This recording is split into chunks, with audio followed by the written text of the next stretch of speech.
Sir உங்கள பத்தி சொல்லுங்க. எப்படி இந்த மியூசிக் இண்டஸ்ட்ரிக்குள்ள வந்தீங்க? உங்களோட ஸ்டார்ட்டிங் எப்படி? அத பத்தி கொஞ்சம் ஆடியன்ஸ்க்கு 2 சொல்லுங்க. வார்த்தையில சொல்லவா சார்? தாராளமா. என்னுடைய பெருமைக்கு காரணம் என்னுடைய வறுமை சார்.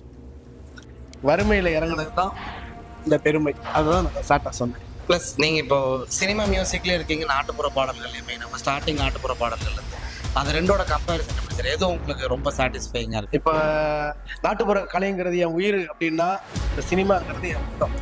என் உடம்புல வர ரத்தம். இப்படிதான் என்னால சொல்ல முடியும். இப்ப அந்த காலேஜுக்குள்ள கூட நான் உள்ள நுழையும்போது ஒரு பயம் கலந்த ஒரு சந்தோஷம். இந்த மாதிரி காலேஜுக்குள்ள நம்மளாம் வர முடியுமா? எது பிடிக்குதோ அத நம்பிக்கையோட செய்யுங்க. அது உங்களை காப்பாத்தும்.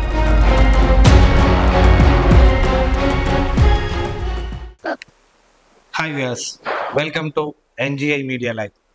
இன்னைக்கு நம்ம கூட உங்க எல்லாத்துக்கும் தெரிஞ்ச மாதிரி ரொம்ப ஃபெமிலியரான ஒரு செலிபிரிட்டி நம்ம கூட இருக்காரு. வேற யாரும் இல்லை, ஆண்டனி தாஸ் சார். சார் வணக்கம். வணக்கம், வணக்கம் சார். நல்லா இருக்கீங்களா சார்? நல்லா இருக்கேன் சார். முதல்ல நேரு குரூப் ஆஃப் இன்ஸ்டியூட் குடும்பத்தார்கள் அனைவருக்கும் உங்கள் ஃபோக் மார்லி அந்தோணிதாசனின் பணிவான வணக்கம். கேளுங்க சார். சார் உங்கள பத்தி சொல்லுங்க. எப்படி இந்த மியூசிக் இண்டஸ்ட்ரிக்குள்ள வந்தீங்க? உங்களோட ஸ்டார்ட்டிங் எப்படி? அத பத்தி கொஞ்சம் ஆடியன்ஸ் 2 வார்த்தையில சொல்லவா சார்? என்னுடைய பெருமைக்கு காரணம் என்னுடைய வறுமை sir. Super sir. Short and ஸ்வீட்டா சொல்லிட்டீங்க. அவ்வளோதான். அதுக்கு சொல்றதுக்கு என்ன இருக்கு? என் குடும்பம் ரொம்ப கஷ்டப்பட்ட குடும்பம். எங்க அப்பா நாதஸ்வர கலைஞர், எங்க அம்மா கூலி வேலை பார்க்குறவங்க. என் வீட்டு வாசலே சர்ச் இருக்கு. அந்த சர்ச்சில் வந்து அடிக்கடி நாங்கள் சர்ச் பாடல்கள் பாடுறது, இந்த கிறிஸ்மஸ் ஜனவரி வந்துச்சு அப்படின்னா திரை இசை பாடல்களை வந்து கிறிஸ்தவ பாடல்களை மாற்றி பாடுறது, இந்த மாதிரி அனுபவங்கள் நிறையா இருந்துச்சு. நான் நல்லா படிச்சுக்கிட்டு தான் இருந்தேன். 6ஆம் வகுப்பு வரையும் படித்தேன். அதுக்கு மேலே என் குடும்பத்தோட வறுமை காரணமாக என்னால் படிக்க முடியல. எங்கள் அப்பா நாதஸ்வர கலைஞருங்கிறதுனால அவரோட அடிக்கடி நான் அந்த சுதிப்பட்டி தாளம் போடுறதுக்கு அடிக்கடி போவேன். போகும்போது கல்யாணம், காது குத்து, கோயில் திருவிழாலாம் போகும்போது நல்ல சாப்பாடு கிடைக்கும். அந்த சாப்பாட்டுக்காக நிறைய போக ஆரம்பிச்சேன். ஒரு கட்டத்தில் போகும்போது ரூ. 2 ரூ. 3 சம்பளம் கொடுப்பாங்க. அந்த சம்பளம் வந்து என் குடும்ப கஷ்டத்துக்கு உபயோகமாக இருந்துச்சு. அப்போ நம்ம படிப்பு வந்தாலுமே நம்மளை படிக்க வைக்கிறதுக்கு பொருளாதாரம் இல்லையே. அப்போ நம்ம ஒரு வேளை இந்த மாதிரி வேலைக்கு போனோம்னா நம்ம சம்பாதிக்கிறத வச்சு நம்ம குடும்பத்தை காப்பாற்றலாமே. எங்கிட்ட அக்கா படிச்சுக்கிட்டு இருக்காங்க, அக்காவை நம்ம படிக்க வைக்கலாமே அப்படின்னு வறுமையில் இறங்குனது தான் இந்த பெருமை. அதுதான் நான் ஷார்ட்டா சொன்னேன். Super sir. ஆனா அந்த அந்த இடத்துல இருந்து இப்போ நீங்க இவ்வளோ ரீச் பண்ணிக்கிறீங்க. அப்போ உங்க ஹார்ட் ஒர்க் எவ்வளோன்னு தெரியுது சார். ப்ளஸ் இப்போ நீங்க விஜய் டிவி அந்த மாதிரி டெலிவிஷன்ஸ்ல எல்லாம் வரீங்க. அந்த எக்ஸ்பீரியன்ஸ் எப்படி இருக்கு சார்? ஒரு மேடையும் வந்து எல்லா கலைஞனுக்குமே அந்த தொழில் பயம்னு சொல்லுவாங்க. அது எனக்கு இருக்கு. அது விஜய் டிவின்னு இல்லை, எந்த டிவிக்கு போனாலுமே சரி, இல்லை எந்த மேடைக்கு போனாலுமே சரி, இல்லை படம் நடிக்கிறதுக்காக கேமரா முன்னாடி போனாலும் சரி, இப்போ கூட அந்த பயம் உள்ளுக்குள்ள இருந்துகிட்டு தான் இருக்கும். அந்த பயம் தான் வழி நடத்துறது ஒரு கலைஞரையும். ரொம்ப சந்தோஷமா இருக்கு. இப்போ அந்த காலேஜுக்குள்ள கூட நான் உள்ள நுழையும் போது ஒரு பயம் கலந்த ஒரு சந்தோஷம். பயம்னா என்ன பயம்? இந்த மாதிரி காலேஜுக்குள்ள நம்மளாம் வர முடியுமா? நம்மளாம் படிப்பறிவே அதிகம் இல்லாமல் நம்ம வளர்ந்தவங்க. நம்ம அதை கேட்ட தாண்டி வர முடியாது. ஆனால் தாண்டி இவ்வளோ தூரம் வந்திருக்கோம்னா நம்ம கலைமகள், நம்ம நம்ம எடுத்திருக்கிற அந்த துறை, அந்த கலைமகளுக்கு நன்றி.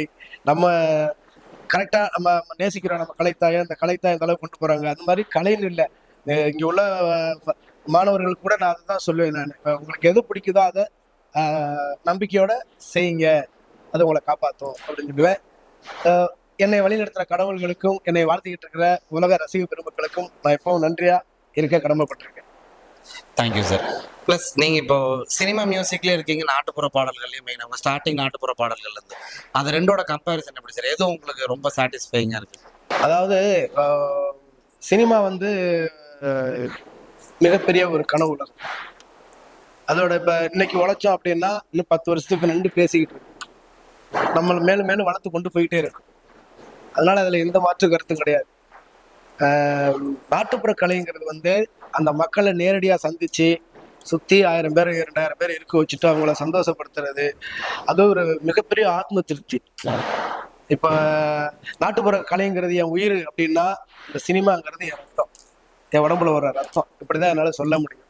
அந்த மக்கள் மத்தியில் நம்ம நிகழ்வு பண்ணும்போது நம்ம செய்கிற குறைநேர்கள் அப்பவே தெரிஞ்சிடும். நம்ம ஏதாச்சும் கொஞ்சம் தப்பா பண்ணோம்னா கிரௌடு எந்திரிச்சு போவாங்க. அப்படி போகும்போது அவங்க அவங்க போறாங்களே, அவங்கள உட்கார வைக்கிறதுன்னு செய்யணும். அப்படி நம்ம அதை யோசிச்சு பண்ணோம் பாருங்க. அது இன்னைக்கு வரைக்கும் நம்மளுக்கு உதவுது. அந்த நாட்டுப்புற கலையை நம்ம கரெக்டா நேசிச்சு அந்த மக்களுக்கு சரியான தீனி கொடுத்ததுனாலதான் அவங்களுடைய ஆசீர்வாதம், கடவுளுடைய அனுகிரகம் இந்த அளவுக்கு என்னை வளர்த்ததான் நம்புறேன்.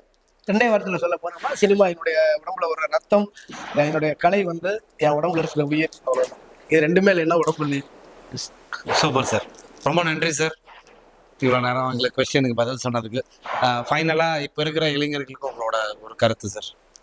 நான் கருத்தையும் பேச்சுவாக்கிலே முன்னாடியே சொல்லிட்டேன். உங்களுக்கு எது பிடிக்குதோ அதை செய்யுங்க, அதை நம்பிக்கையா செய்யுங்க. நம்மளுக்கு பொறுமை தேவை. வைரமுத்து ஐயா சொன்ன மாதிரி தண்ணீரையும் சல்லடையா நல்லடாம் அது பனிக்கட்டியாகும் வரை காத்திருந்தால். அதனால நிறைய முயற்சி பயிற்சி ரெண்டையும் சேர்த்து உங்களுடைய வளர்ச்சி இருந்துச்சுன்னா அது மாபெரும் வெற்றி அமையணும் நம்புறேன்.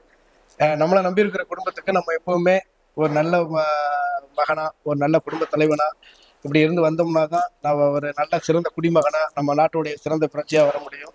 அதனால பொறுமையும் ரொம்ப அவசியம். எல்லாருமே விட்டு கொடுத்துப்பாங்க. நல்லா இருக்கும். நன்றி.